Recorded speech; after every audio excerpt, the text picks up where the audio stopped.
안녕하십니까? 저는 정형외과 전문의 이성훈입니다. 올해로 72 가까운 세월 동안 수많은 환자분들의 뼈와 관절을 지켜왔습니다. 오늘 이 자리에 선 이유는 단 하나입니다. 건강을 위해 한다는 운동이 오히려 여러분의 몸을 망치고 있는 현실을 더 이상 두고 볼 수 없기 때문입니다. 지난 60년간 진료실에서 만난 환자들, 그분들의 눈물과 한숨 속에서 저는 뼈저린 교훈을 얻었습니다. 책에 적힌 의학 지식도 중요하지만 실제 환자들의 몸이 말해주는 진실은 때로 충격적이었습니다.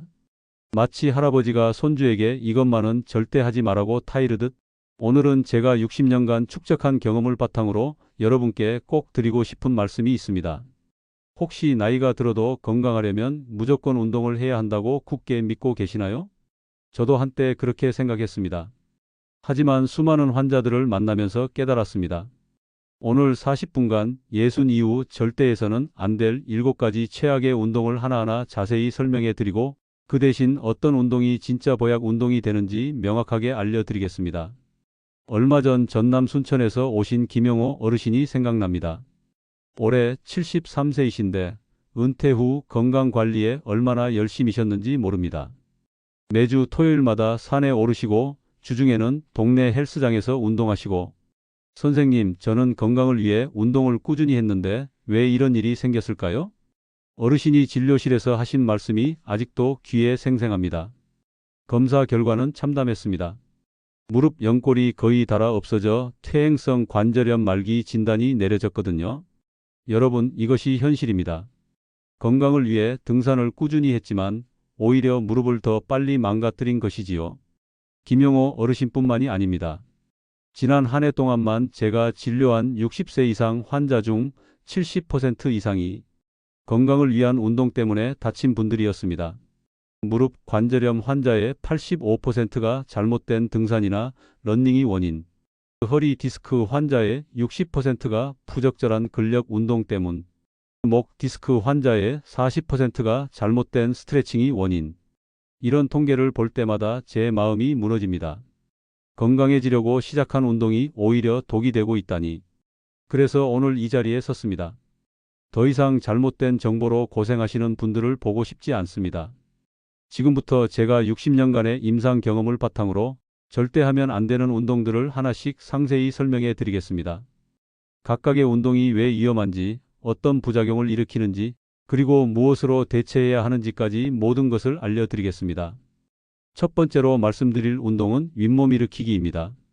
뱃살을 빼야겠다는 생각에 가장 먼저 시작하는 운동이죠. 하지만 이것이야말로 60세 이후에는 절대해서는 안 될 가장 위험한 운동 중 하나입니다. 서울 양천구에 사는 박정우 선생님 이야기를 해드리겠습니다.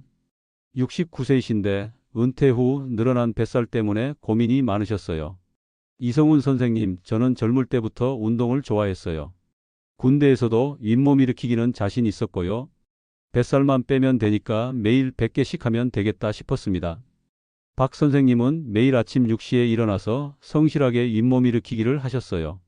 처음엔 50개, 그 다음 주엔 70개, 한 달 후엔 100개까지 늘려가셨죠. 그런데 석 달째 되던 어느 날 아침 평소처럼 윗몸 일으키기를 하다가 갑자기 허리에 전기가 오는 것 같은 통증이 왔다고 하셨어요. 허리가 끊어지는 줄 알았어요. 그 자리에서 일어날 수가 없더라고요. 결국 119에 신고해서 응급실로 실려 오셨습니다. MRI 촬영 결과 요추 4에서 5번 사이 디스크가 완전히 터져서 신경을 심하게 누르고 있었어요. 여러분, 왜 이런 일이 생겼을까요? 윗몸 일으키기의 메커니즘을 정확히 이해하셔야 합니다. 윗몸 일으키기를 할 때 우리 허리는 어떻게 될까요? 척추가 심하게 구부러지면서 디스크에 엄청난 압력이 가해집니다. 정확한 수치를 말씀드리면 서 있을 때 디스크에 가해지는 압력을 100이라고 하면 윗몸 일으키기를 할 때는 무려 340까지 올라갑니다. 3배 이상의 압력이 가해지는 거예요. 젊을 때는 디스크의 탄력성이 좋아서 이런 압력을 어느 정도 버틸 수 있습니다. 하지만 60세가 넘으면 디스크를 둘러싸고 있는 섬유륜이라는 조직이 약해져요. 마치 오래된 자동차 타이어처럼 말이죠. 오래된 타이어에 갑자기 높은 압력을 가하면 어떻게 될까요? 펑 터지죠. 마찬가지로 약해진 디스크에 갑작스럽게 높은 압력을 가하면 섬유륜이 찢어지면서 안쪽에 수액이 튀어나오게 됩니다. 이것이 바로 디스크 탈출증, 흔히 말하는 디스크가 터졌다는 상태예요. 박정우 선생님은 결국 수술을 받으셔야 했습니다. 2달간의 입원 치료와 6개월간의 재활 치료. 뱃살을 빼려다가 오히려 더 큰 고생을 하게 되신 거죠. 선생님, 그냥 뱃살을 그대로 두고 살았으면 좋았을 텐데요. 퇴원하실 때 하신 말씀이 아직도 제 마음에 깊이 남아 있습니다. 그렇다면 복부 운동은 어떻게 해야 할까요? 제가 추천하는 안전한 대안 운동을 알려드리겠습니다. 바로 데드버그 운동입니다. 이름이 좀 특이하죠? 죽은 벌레라는 뜻인데 자세가 벌레가 뒤집어져서 다리를 허우적거리는 모습과 비슷해서 붙은 이름이에요. 1. 등을 바닥에 대고 누워주세요. 2. 무릎을 90도로 구부려서 허벅지가 바닥과 수직이 되도록 합니다. 3. 팔은 천장을 향해 쭉 뻗어주세요. 4. 이제 반대편 팔과 다리를 천천히 내려줍니다. 5. 오른팔을 뒤로 내리면서 동시에 왼쪽 다리를 앞으로 뻗어주세요. 6. 천천히 원래 자세로 돌아오고 이번엔 반대로 해주세요. 이 운동의 가장 큰 장점은 허리에 전혀 부담을 주지 않는다는 것입니다. 척추는 자연스러운 곡선을 유지한 채로 복부 깊은 근육들만 선택적으로 강화할 수 있어요. 저 역시 70을 넘긴 나이에 이 운동을 하고 있습니다. 처음엔 10번도 힘들었는데 꾸준히 하다 보니 이제는 한쪽에 20번씩 할 수 있어요. 허리 통증도 없어지고 전체적인 코어 안정성도 훨씬 좋아졌습니다. 기억하세요. 윗몸 일으키기는 절대 하지 마십시오. 대신 데드버그 운동으로 안전하게 복부를 강화하시기 바랍니다. 2부 두 번째 금지 운동 목 돌리기. 두 번째로 말씀드릴 운동은 아마 여러분 중 많은 분들이 무의식적으로 하고 계실 거예요. 바로 목이 뻐근할 때 목을 빙빙 돌리는 것입니다. 컴퓨터나 스마트폰을 오래 보다가 목이 뻣뻣해지면 자연스럽게 목을 좌우로 또는 원을 그리며 돌리게 되죠.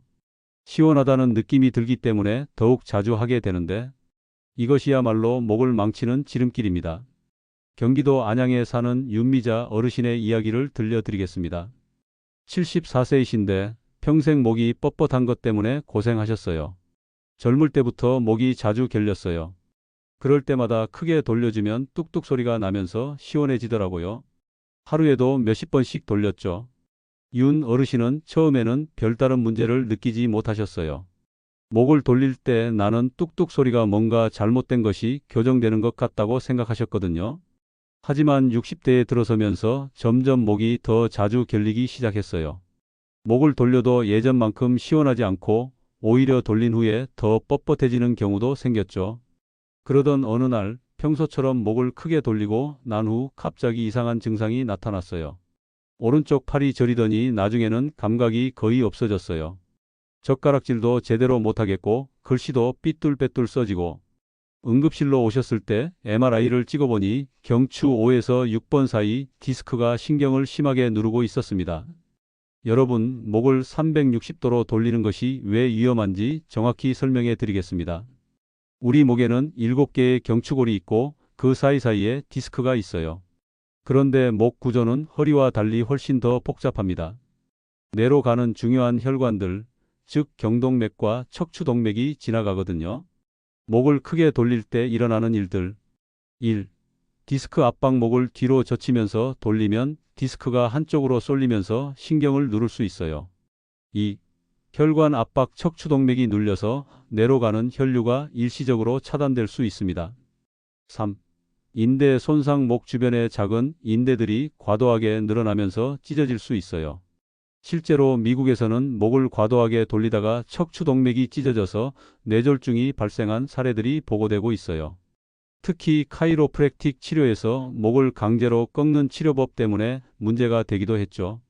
60세가 넘으면 혈관벽도 약해지고 디스크의 탄성도 떨어집니다. 젊을 때는 괜찮았던 동작이 이제는 위험해질 수 있어요. 윤 어르신은 다행히 수술 없이 치료할 수 있었어요. 하지만 3개월간의 물리치료와 약물치료를 받으셔야 했고 지금도 정기적으로 검진을 받고 계십니다. 평생 별 생각 없이 했던 목 돌리기가 이런 큰 병을 만들 줄 몰랐어요. 그렇다면 목이 뻣뻣할 때는 어떻게 해야 할까요? 천천히 턱을 가슴 쪽으로 당기고 10초간 유지. 그 다음 고개를 뒤로 젖히되 과도하지 않게 10초간 유지. 머리를 오른쪽으로 천천히 기울여서 10초간 유지. 왼쪽도 마찬가지로 실시. 턱을 어깨 방향으로 천천히 돌려서 10초간 유지. 절대 뒤쪽까지 돌리려고 하지 마세요.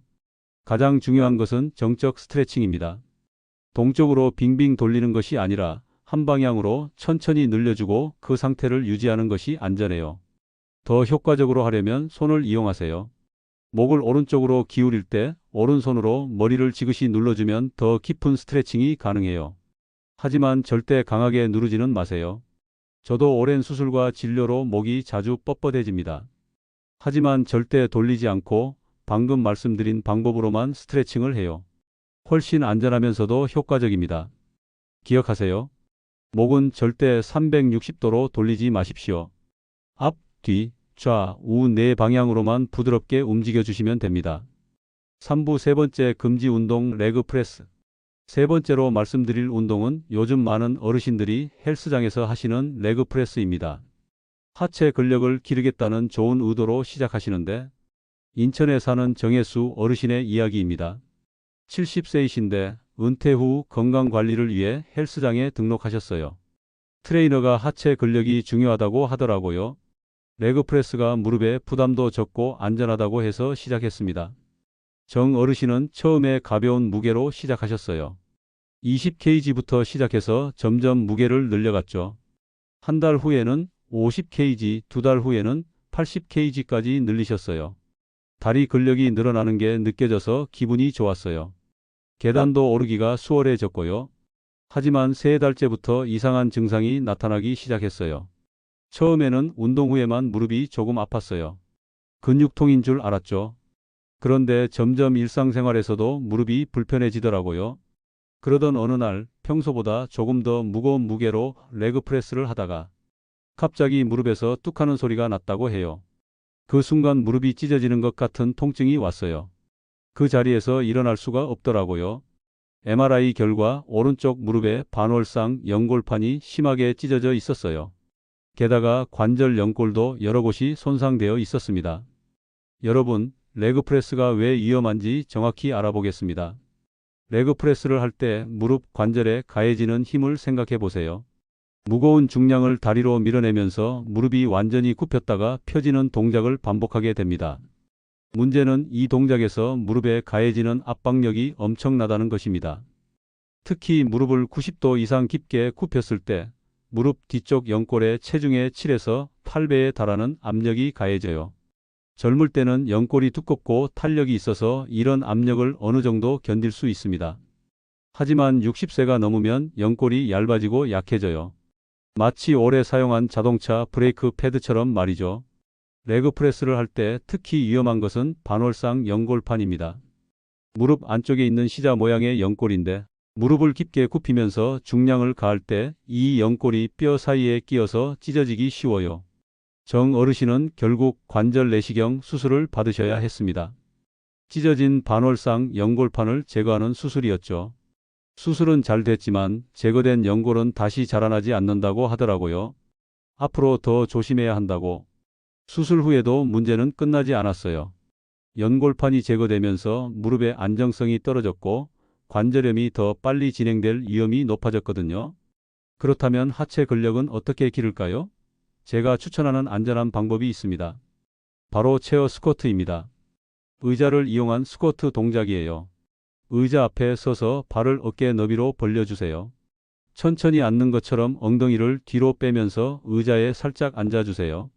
의자에 완전히 체중을 맡기지 말고 살짝 터치하는 정도. 그리고 다시 천천히 일어나 주세요. 이 동작을 10에서 15회 반복합니다. 이 운동의 가장 큰 장점은 안전성입니다. 무릎에 과도한 압력이 가해지지 않으면서도 허벅지와 엉덩이 근육을 효과적으로 강화할 수 있어요.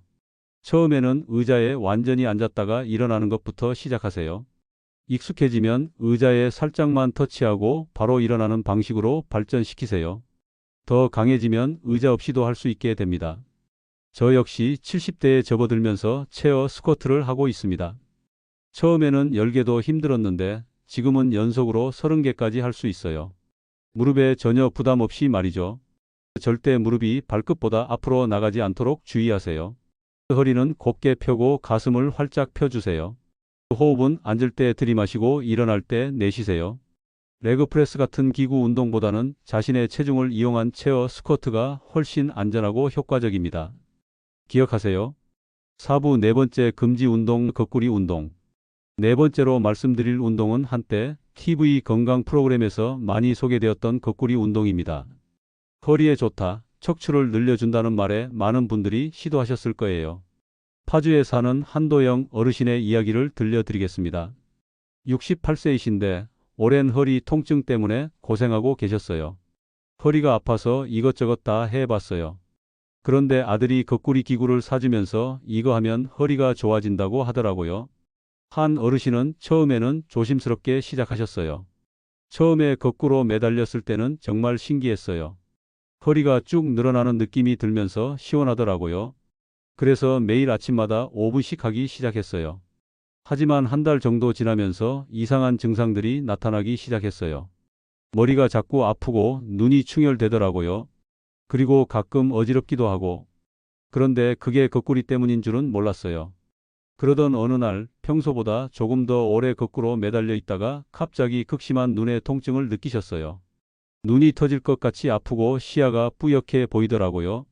급하게 응급실로 갔더니 급성 녹내장 발작이라고 하더라고요. 거꾸리 운동이 왜 위험한지 정확히 설명해 드리겠습니다. 우리 몸은 중력에 맞춰 혈액순환 시스템이 만들어져 있어요. 심장에서 뇌로 혈액을 보낼 때는 중력을 이겨내야 하고 다리에서 심장으로 혈액을 되돌려 보낼 때도 중력을 이용하게 됩니다. 그런데 거꾸로 매달리면 이 모든 시스템이 역전됩니다. 혈압 급상승 머리 쪽으로 혈액이 몰려들면서 뇌압과 안압이 급격히 올라가요. 심장 부담 증가 심장이 평소와 다른 방향으로 혈액을 보내야 해서 부담이 커집니다. 호흡 곤란 복부 장기가 횡격막을 눌러서 호흡이 어려워져요. 정확한 수치를 말씀드리면 거꾸로 매달렸을 때 안압이 평소에 2에서 300까지 올라갑니다. 뇌압도 상당히 증가해요. 혈압이 일시적으로 20에서 30 mmHg 이상 올라갈 수 있어요. 60세 이상에서 특히 위험한 이유. 고혈압 환자 이미 높은 혈압이 더욱 위험한 수준까지 올라갈 수 있어요. 당뇨 환자 망막 혈관이 약해진 상태에서 압력이 급증하면 출혈 위험이 있어요. 녹내장 환자 안압이 올라가면 시신경 손상이 더욱 악화될 수 있어요. 한 어르신은 응급실에서 즉시 안압을 낮추는 치료를 받으셨어요. 다행히 실명까지는 가지 않았지만 시야의 일부가 영구적으로 손상됐다고 하더라고요. 그리고 앞으로 평생 녹내장 관리를 해야 한다고. 허리 아픈 걸 고치려다가 눈을 다쳤어요. 정말 후회됩니다. 미리 알았다면 절대 안 했을 텐데. 그렇다면 허리를 안전하게 늘려주는 방법은 뭘까요? 첫 번째는 만세 스트레칭입니다. 바닥에 등을 대고 누워주세요. 양팔을 머리 위로 쭉 뻗어서 만세 자세를 만드세요. 이 상태로 10에서 15초간 유지해 주세요. 팔과 다리를 동시에 반대 방향으로 늘려준다고 생각하세요. 두 번째는 고양이 낙타 자세입니다. 네 발 자세로 엎드려 주세요. 고양이가 등을 둥글게 만드는 것처럼 등을 위로 둥글게 말아 올려주세요. 그 다음 낙타처럼 등을 아래로 오목하게 만들어 주세요. 이 동작을 천천히 반복해 주세요. 이 운동들의 가장 큰 장점은 안전성입니다. 혈압이나 안압에 부담을 주지 않으면서도 척추를 부드럽게 움직여 줄 수 있어요. 저도 오랜 수술과 진료로 허리가 뻣뻣해질 때가 많은데 이 두 가지 운동으로 충분히 해결하고 있습니다. 거꾸리 없이도 허리를 시원하게 풀 수 있어요. 절대 거꾸리 운동은 하지 마세요. 특히 고혈압, 당뇨, 녹내장이 있으시다면 더욱 위험합니다. 안전한 스트레칭으로도 충분히 허리를 관리할 수 있습니다. 다섯 번째 금지 운동 옆구리 운동. 다섯 번째로 말씀드릴 운동은 옆구리 살을 빼겠다는 분들이 자주 하시는 아령 들고 옆구리를 좌우로 기울이는 운동입니다. 대전에 사는 이정자 어머님의 이야기를 들려드리겠습니다. 66세이신데 허리 주변 살이 늘어난 것 때문에 고민이 많으셨어요. TV에서 옆구리 운동이 허리 살 빼는데 좋다고 하더라고요. 아령 들고 옆으로 기울이면 옆구리 근육이 생기면서 살도 빠진다고. 이 어머님은 2kg짜리 아령으로 시작하셔서 점점 무게를 늘려가셨어요. 처음에는 가벼운 아령으로 시작했는데 효과가 있는 것 같아서 5kg까지 늘렸어요. 옆구리가 당기는 느낌이 들어서 운동이 잘 되고 있다고 생각했죠. 2달 정도 꾸준히 하시다가 이상한 증상이 나타나기 시작했어요.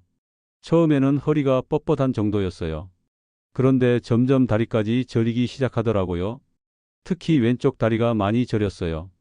결국 병원에 오셔서 MRI를 촬영해 봤더니 척추관 협착증이 진행되어 있었어요. 허리뼈 사이가 좁아져서 신경이 눌리고 있다고 하더라고요. 수술까지는 아니지만 관리를 잘 안 하면 나중에 수술해야 할 수도 있다고. 이 운동이 왜 문제가 되는지 분석해 보겠습니다. 옆구리 운동을 할 때 척추는 어떻게 움직일까요? 척추가 한쪽으로 과도하게 기울어지면서 척추관 내부 공간이 불균등하게 압박됩니다. 특히 문제가 되는 것은 일방적 압박 한쪽으로 기울일 때 반대쪽 신경근이 심하게 늘어나요. 반복적 스트레스 같은 동작을 반복하면서 특정 부위에 계속 부담이 가해져요. 중량 부하 아령에 무게가 더해지면서 압박이 더욱 심해집니다. 60세 이후에는 척추관이 자연스럽게 좁아지는 경향이 있어요. 이런 상태에서 옆구리 운동을 하면 이미 좁아진 공간이 더욱 압박되어요. 신경염증이 쉽게 발생합니다. 한번 손상된 신경은 회복이 어려워요. 그리고 솔직히 말씀드리면 이 운동으로는 옆구리 살이 빠지지 않습니다. 부분 비만은 특정 운동으로 해결되지 않아요. 전신 운동과 식단 관리가 더 중요합니다. 이 어머님은 현재 물리치료와 도수치료를 받고 계세요. 운동은 좋은 건데 방법이 잘못됐다고 하더라고요. 앞으로는 전문가 지도를 받으면서 안전한 운동만 하기로 했어요. 옆구리 근육을 안전하게 강화하는 방법을 알려드리겠습니다. 바로 사이드 플랭크입니다. 초보자 버전 1. 옆으로 누워주세요. 2. 아래쪽 팔꿈치로 몸을 지지해 주세요. 3. 무릎을 바닥에 댄 채로 옆구리를 들어 올려주세요. 4. 10에서 15초간 유지하고 천천히 내려놓으세요. 중급자 버전 1. 무릎 대신 발끝으로 지지하세요. 2. 몸이 일직선이 되도록 유지해 주세요. 3. 20에서 30초간 유지해 보세요. 이 운동의 장점들 1. 척추 안정성 척추를 곧게 유지하면서 운동해요. 2. 전신 운동 옆구리뿐만 아니라 코어 전체를 강화해요. 3. 칼로리 소모 정적 운동이지만 칼로리 소모량이 높아요. 4. 안전성 관절에 부담을 주지 않아요. 처음에는 무릎을 바닥에 댄 채로 5초만 유지하는 것부터 시작하세요. 익숙해지면 점차 시간을 늘리고 더 강해지면 발끝으로 지지하는 방식으로 발전시키세요. 저는 환자분들에게 항상 말씀드려요. 부분 비만보다는 전체적인 건강을 생각하세요. 사이드 플랭크 같은 안전한 운동으로 꾸준히 하시면 옆구리뿐만 아니라 전신이 건강해집니다. 아령 들고 옆구리 기울이기는 절대 하지 마세요. 대신 사이드 플랭크로 안전하고 효과적으로 옆구리를 관리하시기 바랍니다. 6번째 금지 운동 계단 뛰어오르기. 6번째로 말씀드릴 운동은 많은 분들이 돈 안 드는 운동이라고 생각하시는 계단 뛰어오르기입니다. 아파트 계단을 이용해서 운동하시는 분들이 정말 많으시죠. 서울 구로구에 사는 최재호 아버님의 이야기입니다. 65세이신데 은퇴 후 체력 관리를 위해 매일 아침 운동을 하고 계셨어요. 헬스장 비용도 부담스럽고 집 앞에 계단이 있으니까 이것만큼 좋은 운동기구가 없다고 생각했어요. 매일 아침 6시에 일어나서 20층까지 뛰어 올라갔다가 내려오고를 반복했죠. 최 아버님은 정말 성실하게 운동하셨어요. 처음에는 10층도 힘들었는데 한 달 후에는 20층, 2달 후에는 30층까지 뛸 수 있게 됐어요. 숨도 덜 차고 다리 힘도 좋아진 것 같아서 기분이 좋았습니다. 하지만 석 달째부터 무릎에 이상 신호가 나타나기 시작했어요. 처음에는 운동 후에만 무릎이 뻐근한 정도였어요. 근육통인 줄 알았죠. 그런데 점점 계단 내려올 때 무릎에서 딱딱 소리가 나더라고요. 시간이 지날수록 증상은 더 심해졌어요. 계단을 내려올 때 무릎이 휘청거리고 때로는 무릎에 힘이 빠지는 느낌도 들었어요. 그래도 운동을 계속하면 좋아질 거라고 생각했어요. 그러던 어느 날 평소처럼 계단을 뛰어 오르다가 갑자기 무릎에서 뚝 하는 소리와 함께 극심한 통증이 왔어요. 20층 계단을 뛰어 오르다가 갑자기 무릎이 완전히 꺾이면서 그 자리에 주저앉았어요. 통증이 너무 심해서 119를 불렀죠. 응급실에서 촬영한 MRI 결과는 충격적이었어요. 무릎 연골이 너덜너덜하게 닳아있고 퇴행성 관절염이 말기까지 진행됐다고 하더라고요. 연골 조각들이 관절 안에서 떠다니고 있다고. 계단 뛰어오르기가 왜 이렇게 위험한지 분석해 보겠습니다.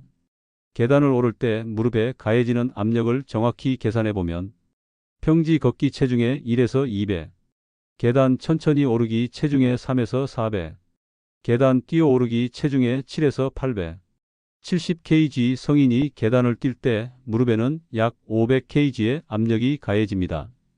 이것을 수백 번, 수천 번 반복한다고 생각해 보세요. 연골은 한번 손상되면 재생이 거의 불가능한 조직입니다. 계단을 뛸 때 1. 과도한 압박 연골이 심하게 눌려서 미세한 균열이 생겨요. 2. 반복적 마모 같은 부위가 계속 마찰되면서 점점 달아나가요. 3. 염증 반응 손상된 연골 조각이 관절에게 떠다니면서 염증을 일으켜요. 60세 이후에는 연골이 더욱 취약해집니다. 연골 두께가 20에서 30% 감소, 연골 재생 능력 현저히 저하, 관절액 분비 감소로 윤활 효과 떨어짐. 최아버님은 결국 무릎 인공관절 수술을 받으셔야 했어요. 의사 선생님이 연골이 너무 심하게 손상돼서 인공관절 말고는 방법이 없다고 하더라고요. 건강하려고 한 운동 때문에 큰 수술을 받게 될 줄 몰랐어요. 인공관절 수술 후에도 예전 같지 않으셨어요. 수술은 성공적이었지만 예전처럼 자유롭게 움직이기는 어려워요. 계단 오르기도 조심스럽고 쪼그려 앉기도 불편해요. 그렇다면 계단을 어떻게 활용해야 할까요? 계단 천천히 오르기. 1. 절대 뛰지 마세요. 2. 한 계단씩 천천히 디뎌가세요. 3. 난간을 가볍게 잡고 균형을 유지하세요. 4. 무릎이 아프면 즉시 중단하세요. 특히 중요한 것은 내려올 때입니다. 계단 내려오기는 절대 금지. 올라갈 때만 계단을 이용하세요. 내려올 때는 엘리베이터나 에스컬레이터를 이용하세요. 계단을 내려올 때는 올라갈 때보다 무릎에 더 큰 부담이 갑니다. 내려갈 때 체중의 5에서 6배 압력, 브레이킹 효과로 인한 추가 충격, 균형 잡기가 더 어려워 넘어질 위험. 제가 환자분들에게 추천하는 안전한 계단 운동법. 1에서 2층만 천천히 오르기. 주 3회 10에서 15분 정도. 무릎 보호대 착용. 운동 후 아이싱. 저 역시 70대가 되면서 계단 이용법을 바꿨습니다. 올라갈 때는 천천히, 내려올 때는 반드시 엘리베이터. 이렇게 해도 충분히 운동 효과를 얻을 수 있어요. 계단 뛰어오르기는 무릎을 파괴하는 지름길입니다. 천천히 오르는 것만으로도 충분한 운동 효과를 얻을 수 있으니 절대 뛰지 마세요. 7번째 금지 운동 마라톤. 마지막으로 말씀드릴 운동은 많은 분들이 인생의 도전이라고 생각하시는 마라톤입니다. 정말 멋진 도전 정신이지만 60세 이후에는 생명을 위험에 빠뜨릴 수 있는 운동이기도 합니다. 부산에 사는 고석진 씨의 이야기입니다. 67세이신데 은퇴 후 새로운 목표를 찾고 계셨어요. 젊을 때 못해본 마라톤을 해보고 싶었어요. 인생에 한 번쯤은 42.195km를 완주해보고 싶다는 꿈이 있었거든요. 고석진 씨는 정말 체계적으로 훈련을 시작하셨어요. 마라톤 동호회에 가입해서 전문적으로 훈련받았어요. 처음에는 3km부터 시작해서 점점 거리를 늘려갔죠. 6개월 후에는 10km, 1년 후에는 하프 마라톤까지 완주했어요. 훈련 과정에서 체력이 좋아진다고 느끼셨어요. 체중도 10kg 빠지고 혈압도 정상으로 나오고 의사 선생님도 건강하다고 하더라고요. 그래서 마라톤 완주에 대한 확신이 생겼어요. 드디어 풀코스 마라톤 대회 당일이 왔어요. 그날 컨디션도 좋았고 날씨도 적당해서 완주할 수 있겠다는 생각이 들었어요. 처음 20km까지는 정말 좋았어요. 하지만 30km 지점부터 몸에 이상 신호가 나타나기 시작했어요. 가슴이 두근거리고 숨이 많이 차더라고요. 그런데 완주까지 얼마 안 남았다는 생각에 계속 뛰었어요. 지금 생각해보면 정말 위험한 판단이었어요. 35km 지점에서 갑자기 쓰러지셨어요. 갑자기 가슴을 짓누르는 것 같은 통증이 오더니 그 자리에서 쓰러졌어요. 의식도 잃었고 다행히 구급차가 빨리 와서 응급실로 실려갔어요. 응급실에서의 진단은 급성 심근경색이었어요. 심장혈관이 막혀서 심근경색이 왔다고 하더라고요. 30분만 늦었어도 생명이 위험했다고. 정말 아찔했어요. 마라톤이 왜 60세 이후에 위험한지 정확히 설명해 드리겠습니다. 42.195km를 뛰는 동안 우리 심장이 받는 부담을 살펴보면 심박수가 2에서 3시간 동안 최대 심박수의 80에서 90% 수준 유지. 심장이 평소에 5에서 6배 많은 혈액을 펌핑해야 함. 산소 소비량이 평소에 15에서 20배까지 증가. 60세 이후의 심혈관계 변화. 혈관 탄력성 저하 동맥경화로 인해 혈관이 딱딱해져요. 심장 기능 감소 최대 심박 출량이 20에서 30% 감소. 회복력 저하 운동 후 회복 시간이 2에서 3배 길어짐. 많은 분들이 모르고 있는 사실. 60대 남성의 30에서 40%가 무증상 관상 동맥 질환 보유. 평소에는 증상이 없다가 극한 운동 시 문제 발생. 건강검진으로도 발견되지 않는 경우 많음. 마라톤 중 심장 응급 상황 발생률. 전체 참가자 중 0.1에서 0.2%, 50세 이상에서는 0.3에서 0.5%로 증가. 사망률은 참가자 10만 명당 1에서 2명. 고석진 씨는 응급심혈관 중재술을 받으셨어요. 막힌 혈관에 스텐트를 넣는 수술을 받았어요. 다행히 수술은 성공했지만 앞으로 평생 약을 먹어야 하고 정기검진을 받아야 한다고 하더라고요. 마라톤 완주라는 꿈 때문에 목숨을 잃을 뻔했어요. 지금은 가족들과 더 오래 함께하는 게 더 중요하다는 걸 알겠어요. 그렇다면 어떤 유산소 운동이 안전할까요? 가장 안전하고 효과적인 운동은 빠른 걷기입니다. 적절한 심박수 최대 심박수의 60에서 70% 수준. 관절 보호 달리기보다 무릎 부담 80% 감소. 지속 가능 매일 해도 부담 없음. 속도 조절 약간 숨이 차지만 대화는 가능한 정도. 시간 하루 30에서 40분. 빈도 주 5에서 6회. 강도 땀이 살짝 날 정도. 더 효과적인 방법은 인터벌 걷기입니다. 3분간 빠르게 걷기. 2분간 천천히 걷기. 이를 4에서 5회 반복. 총 20에서 25분 운동. 연구 결과에 따르면 빠른 걷기도 달리기와 심혈관 효과 동일. 부상 위험은 90% 감소. 지속률이 3배 높음. 저는 70대에 접어들면서 마라톤은 완전히 포기했습니다. 대신 매일 아침 30분씩 빠른 걸음으로 동네 한 바퀴를 돌아요. 건강은 하루 이틀의 극한 운동이 아니라 10년, 20년 꾸준히 이어갈 수 있는 운동에서 나옵니다. 마라톤 대신 이런 운동들을 추천합니다. 수영 관절 부담 거의 없음. 실내 자전거 강도 조절 쉬움. 아쿠아 로빙 물의 부력 이용. 요가나 태극권 스트레스 해소 효과. 마무리. 92세 의사의 마지막 당부. 지금까지 60년간의 임상 경험을 바탕으로 절대 해서는 안 될 7가지 위험한 운동들을 말씀드렸습니다. 7가지 운동 요약. 다시 한번 정리해드리면 윗몸 일으키기에서 데드버그 운동으로 대체. 목 돌리기에서 사방향 정적 스트레칭으로 대체. 레그프레스에서 체어 스쿼트로 대체. 거꾸리 운동에서 만세 스트레칭, 고양이와 낙타 자세로 대체. 옆구리 아령 운동에서 사이드 플랭크로 대체. 계단 뛰어오르기에서 천천히 오르기만 내려올 때는 엘리베이터. 마라톤에서 빠른 걷기, 인터벌 걷기로 대체. 여러분, 제가 수십 년간 환자들을 돌보며 내린 결론이 있습니다. 운동의 목적은 기록이 아니라 내 두 발로 걷고 가족과 함께 웃으며 오래 사는 것입니다. 100개의 윗몸 일으키기를 하는 것보다 손자, 손녀와 함께 공원을 산책하는 것이 더 소중해요. 마라톤을 완주하는 것보다 80세, 90세까지 건강하게 계단을 오르내릴 수 있는 것이 더 의미 있습니다. 하루 이틀 무리하는 운동보다 10년, 20년 꾸준히 이어갈 수 있는 안전한 운동이 진짜 건강 운동입니다. 제가 만난 가장 건강한 90대 환자분들의 공통점은 극한 운동을 한 분들이 아니라 적당한 운동을 꾸준히 한 분들이었어요. 솔직히 고백하면 저 역시 젊을 때는 운동은 힘들어야 효과가 있다고 생각했습니다. 하지만 수많은 환자들의 아픔을 지켜보면서 생각이 바뀌었어요.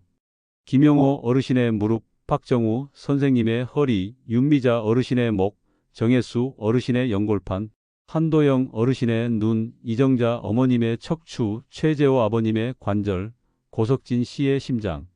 이분들 모두 건강해지려고 운동을 시작하셨어요. 하지만 잘못된 방법 때문에 오히려 건강을 잃으셨습니다. 제발, 제발 부탁드립니다. 지금 하고 계신 운동 때문에 불편하거나 통증이 있다면 참지 마십시오. 나이 들면 의뢰 아픈 거야. 운동하면 아픈 게 당연해. 참고 견디면 나아질 거야. 이런 생각은 정말 위험합니다. 조기에 진단받으면 쉽게 고칠 수 있는 병을 방치해서 큰 수술까지 가는 경우를 저는 수도 없이 보았습니다. 운동을 시작하기 전에, 특히 새로운 운동을 시작하기 전에는 반드시 전문가와 상담하세요. 정형외과에서 관절 상태 확인, 순환기내과에서 심혈관 건강 체크, 운동 처방사나 물리치료사와 상담. 몇십만 원의 검사비가 아까우시겠지만 나중에 수술비와 치료비에 비하면 정말 적은 돈입니다. 그리고 꼭 기억하세요. 여러분의 건강은 여러분만의 것이 아닙니다. 여러분이 다치면 가장 힘든 사람은 옆에서 간병해야 하는 가족들이에요. 배우자가, 자녀들이 얼마나 힘들어하는지 저는 너무나 많이 봤습니다. 건강한 노년을 보내기 위한 제 마지막 조언. 안전 제일 효과보다 안전을 우선하세요. 꾸준함 강도보다 지속성을 중요하게 생각하세요. 즐거움 재미없는 운동은 오래가지 못해요. 소통 운동 동료, 가족과 함께 하세요. 정기적으로 전문가 상담을 받으세요. 제가 만난 가장 행복한 90대 어르신은 이렇게 말씀하셨어요. 운동은 내 몸과 대화하는 시간이에요. 몸이 이 정도면 충분해라고 하면 멈추고 조금 더 할 수 있어라고 하면 조금 더 하고 몸의 소리에 귀를 기울이는 거죠. 여러분의 건강한 노년, 웃음 가득한 삶을 진심으로 응원합니다. 오늘 말씀드린 내용들이 여러분의 소중한 건강을 지키는데 조금이라도 도움이 되었으면 좋겠습니다. 궁금한 점이 있으시면 언제든 전문의와 상담하시고 안전한 운동으로 건강하고 행복한 하루하루 보내시기 바랍니다. 건강하세요. 좋아요, 구독은 항상 도움이 됩니다. 오늘 내용이 좋으셨다면 주변 분들에게도 공유해 주세요. 고맙습니다.